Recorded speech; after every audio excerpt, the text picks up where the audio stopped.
The Diet of Worms is one of two things. It could be a major historical event from 1521 in which Luther defied the emperor and effectively initiated the Reformation. Or it could be a really bad way to lose weight. Why does this term have two such completely different meanings? Let's start with diet. This is associated with the Latin word dies, meaning day. In other words, it is the food you eat on a daily basis.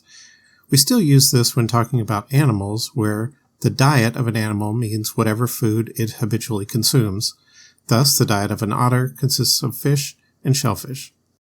Sometime after World War II, diet came to represent a specialized diet intending to help lose weight.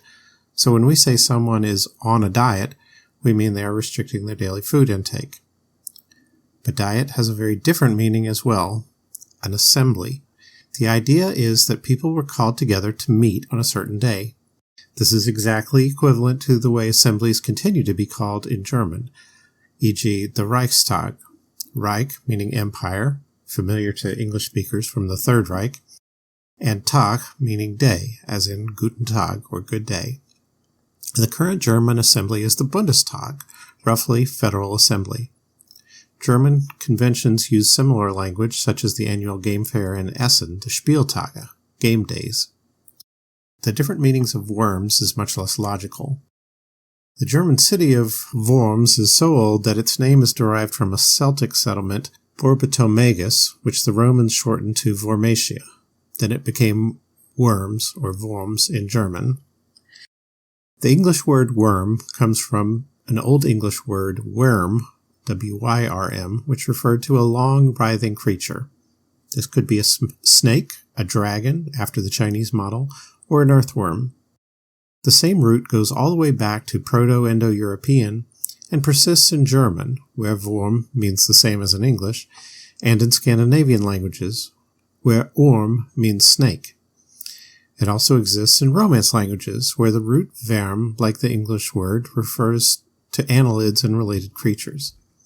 Interestingly, there is really no specific zoological meaning of worm anymore, since creatures that were once lumped together are now classified as completely different phyla. So the diet of worms has come through extremely roundabout means to signify two completely different things in modern English. And as an historian, I live for these kinds of coincidences. Even if this one is a little stomach-turning if you have an active imagination, as I do, it's still my favorite.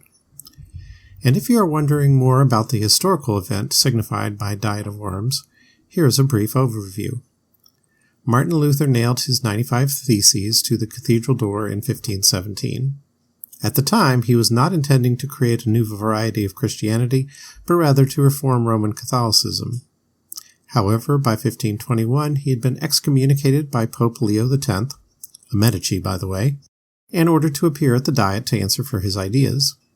He was promised safe conduct if he did. In April, the presiding officer asked Luther if he would retract his writings that had been condemned. After thinking it over, Luther gave his famous response, "I cannot and will not recant anything, since it is neither safe nor right to go against conscience.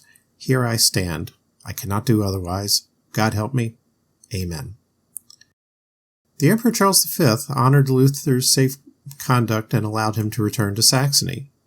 This was in contrast to the treatment of Jan Hus, who had been executed in 1415 at the Council of Constance, in spite of their promise of safe conduct. Charles issued the Edict of Worms shortly afterward, condemning Luther and his ideas. From this point on, the Reformation became a reality. There was no reconciliation possible, so Luther started his own church under the protection of Frederick the Wise of Saxony, soon followed by many other imperial princes.